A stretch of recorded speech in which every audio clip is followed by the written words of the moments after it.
Hello everyone. Welcome to the Retailing Management online classes. So today we are going to continue with the chapter 1 Introduction to the World of Retailing, part 2 of the chapter. So first let me go through quickly what we learned in the previous class.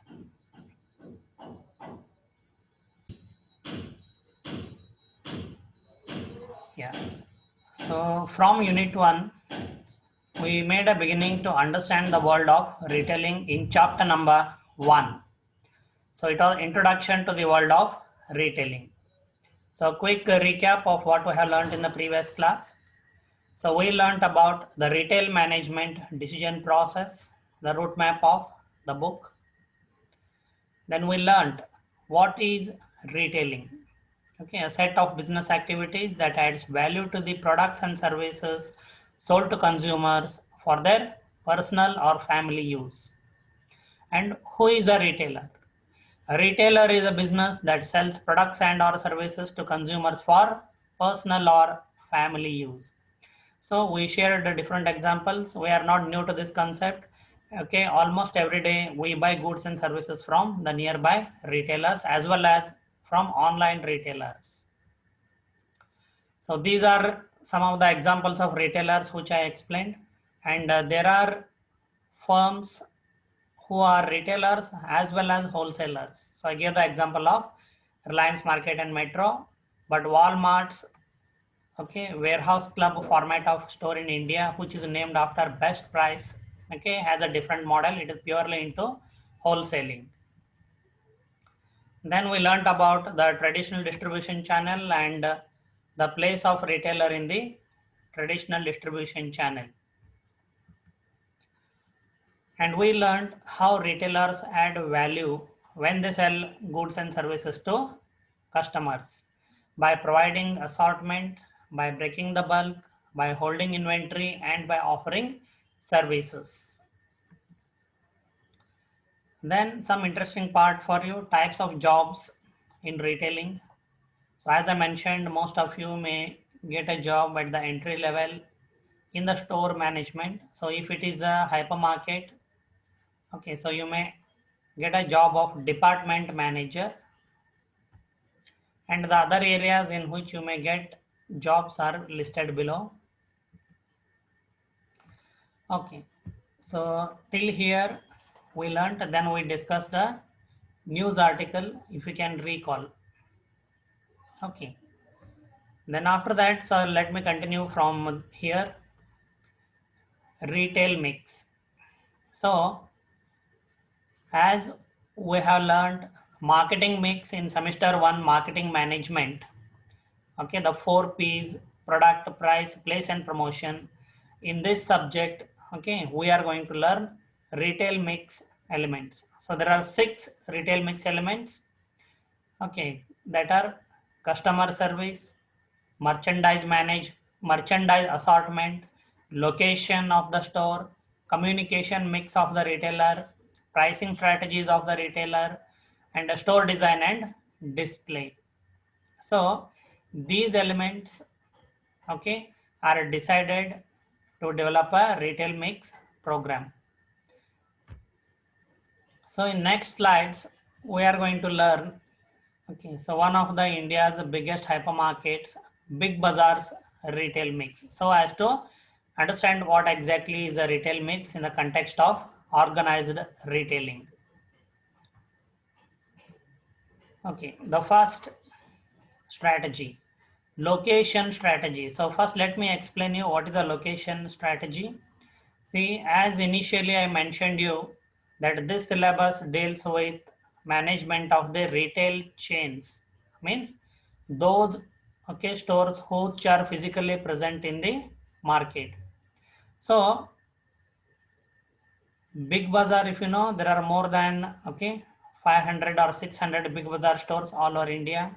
More supermarkets, there are more than 1,000 supermarkets of more in India. So all these stores need a specific location in a part of the city or town. So we are talking about location that location where the store will be located. So when it comes to location strategy, see, a retailer may open a store in the market area, traditional market area, or he may open the store in the inner residential area which is surrounded by households. Or there is also a possibility that a retailer may open a store slightly outside the city or on the outskirts of the city, away from other retailers. Okay. So for example, those who are aware about the Reliance Market, which is a warehouse club format of retailer, which is into retailing as well as into wholesaling. Okay. So Reliance Market in Hubballi is located outside Hubballi.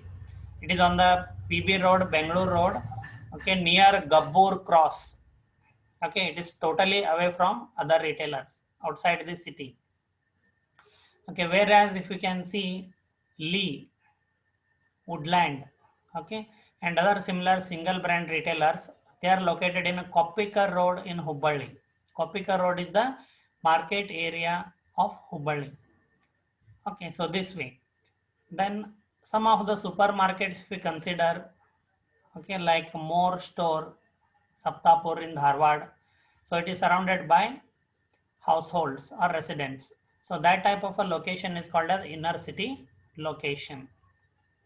So Big Bazaar is a hypermarket. So at this outset, let me briefly explain you. Retailers are broadly classified into food retailers and non-food retailers. So hypermarket is one of the types of food retailers. So most of you might have visited Big Bazaar. So you can recall what all is sold in Big Bazaar. So one section purely deals with food and grocery, where they sell vegetables, fruits, and food and grocery items. And the other part of the store sells apparels, cosmetics, stationery, okay, footwear, okay, and consumer electronics and so on. So look, there is one Big Bazaar store in Dharwad, Hubballi, so which is located in Hubballi. So it is on the airport road. Big Bazaar in Hubballi is located on the airport road near Gokul, okay, industrial area. Okay, so or it is just next to near to Urban Oasis Mall. So those who have visited Urban Oasis Mall, it is a walkable distance on the same road. Okay, so for beyond that also houses are built up. So now that area is considered as the inner city location, but it is not in the main market. Okay, so what is the reason for selecting such a location for Big Bazaar? See, first of all, in the market area inside, there is no enough space for Big Bazaar. Enough space for Big Bazaar. Okay, and second, okay, Big Bazaar is located on the airport road, which was okay growing, which was growing rapidly, which was getting occupied with new residential complexes and areas. Okay, and many of the new shopping malls also had come up in the same area. So that area has become very potential. Okay, then so location of the store is very important. Okay, and before I further go ahead, let me also tell you that all these 6 retail mix elements are decided based on the target market. I repeat, all these, okay, 6 elements of retail mix are decided based on the target market of the store. Okay, so the target market of Big Bazaar are middle class households. I repeat, the target market of Big Bazaar are middle class households, means entire family, middle class families. So this location is reachable easily by the target market. So the location of the store is closer to the target market, target customers. Second is assortment. Okay, when we call assortment, okay, try to understand assortment is a variety of merchandise sold in the store. So merchandise, when I say the goods that are kept for sale in the store are referred to as merchandise. So What is the assortment strategy? What type of goods, okay, Big Bazaar sells to its target customers? So remember, the target market or target customers are middle class families. Okay, so Big Bazaar is basically a food retailer.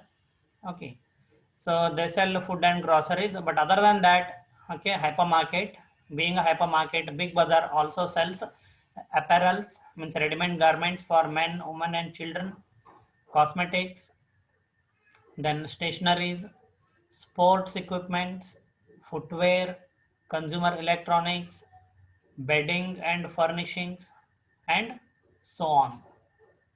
Okay. So if you look at the range of products, these are the products generally purchased by middle class families. Okay. Then with respect to assortment, okay, Big Bazaar maintains a large number of categories. So as I am mentioning, okay, food, in that again fruits, vegetables, okay, and packaged food, beverages, okay, then groceries, then products that are required for kitchen and bathroom. Okay, so other than this, they sell ready-made apparels, as I said, okay, for men, women, and children, casuals, as well as okay, formals and ethnic wear for men, women, and children. So stationery, books, footwear, okay, sports equipment, consumer electronics, and so on. So a large number of categories are available in the Big Bazaar. But in each category, few items will be available. Say I'll give a very simple example.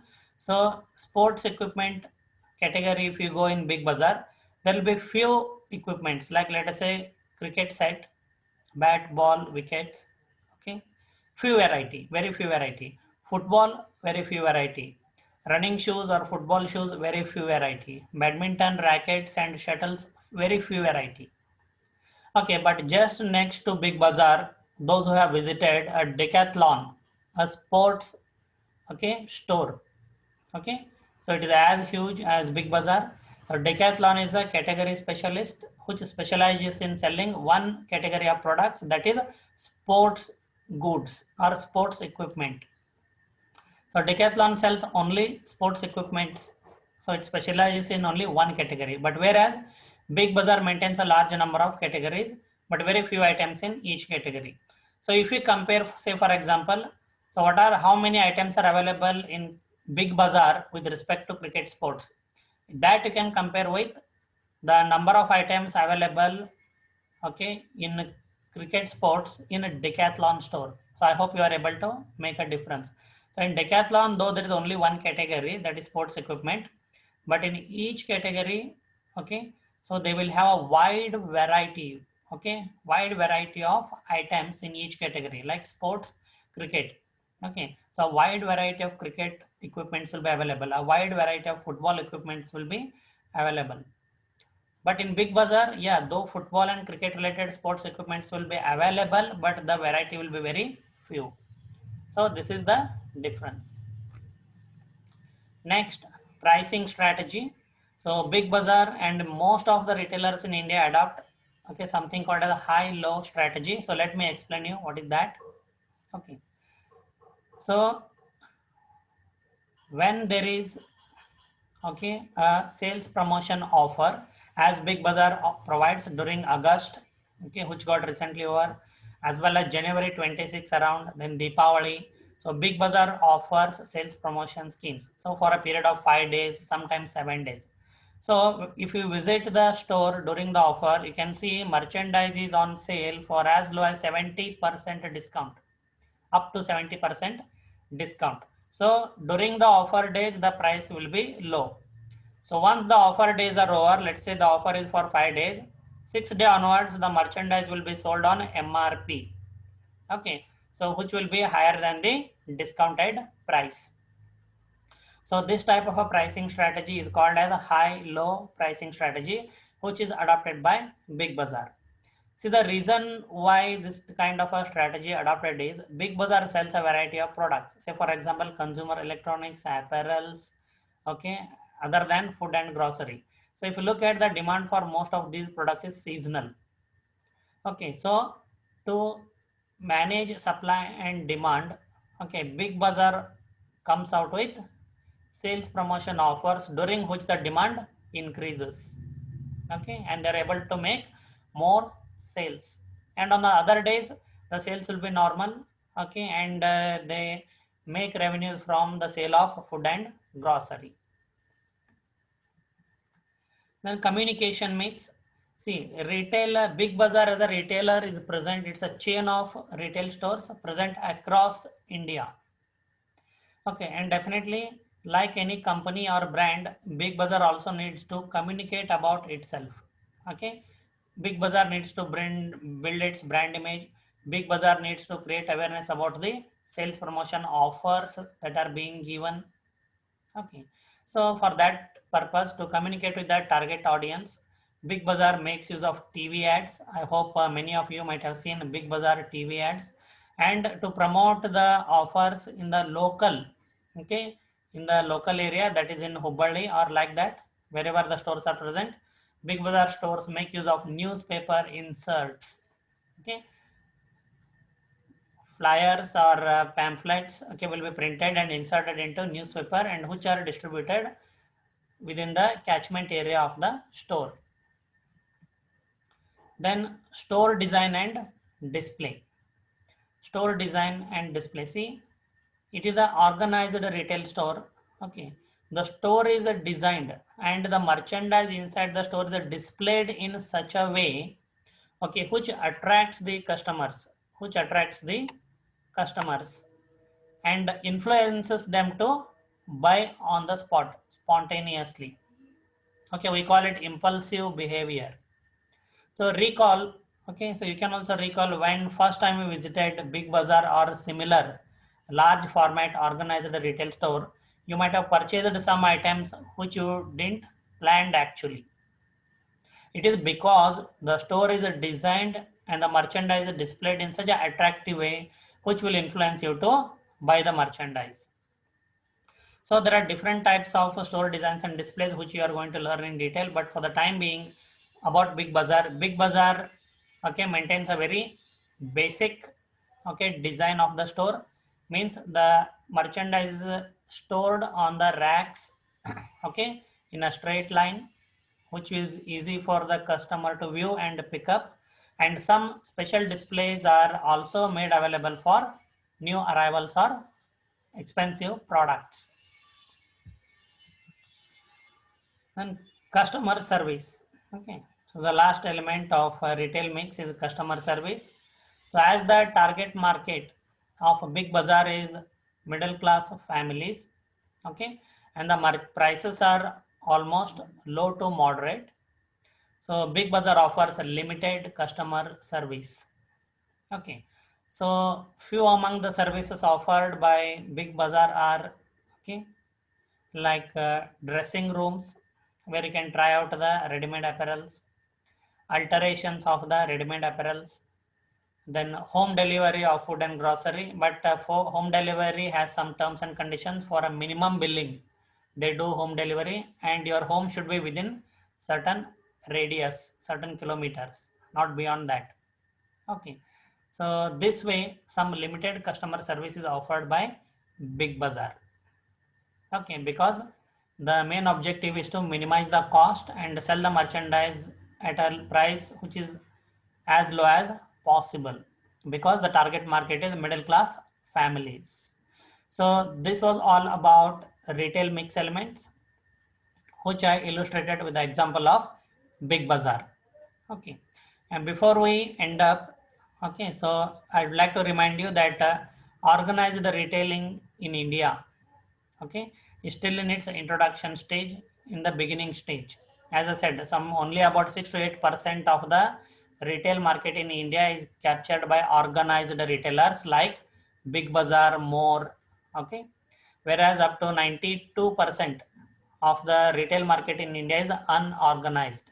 Okay, the small cloth stores, small consumer dealers, consumer goods dealers, kirana stores, roadside fruits and vegetable vendors, these all constitute unorganized retail market in India. Okay, and this strategy basically, so I changed this illustration, I slightly changed it. So this is the retail mix of world's largest retailer as well as world's largest company, Fortune #1 company, Walmart. Okay, so this retail mix which I illustrated right now is of Walmart. Okay, so Big Bazaar more or less has adopted a similar strategy. Okay, so of course there is no problem. So Big Bazaar has adopted more or less a similar strategy. So hence the retail mix of Big Bazaar looks similar to Walmart. But yeah, there is a very difference between the model of Walmart and Big Bazaar, which we will learn in coming classes. Okay. Now, yeah, in this session, okay, I'm going to share a video news. Okay, so pay attention. It is also news, but it's a video news from a news channel. Okay, so you can make out the news channel by the symbol. You can let me know during the interaction.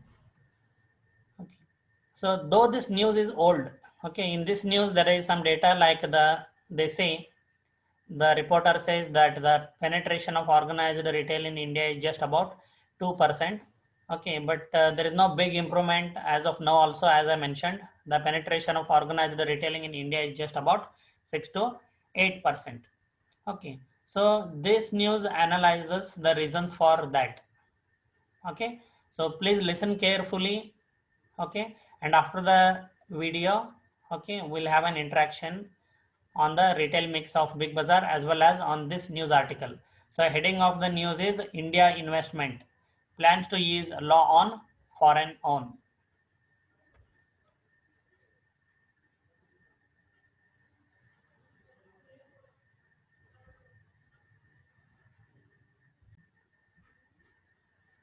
It's only 12 o'clock on a Monday afternoon, but these customers are on a mission. They're the face of New India, who have the money and are looking for a bargain. Welcome to the world of Walmart in India, where buying bulk means big business. But while stores like these are getting popular, they're still a minority, accounting for only 2% of India's multi-billion-dollar retail business. That's because the Indian government doesn't allow foreign companies like Walmart to sell directly to customers.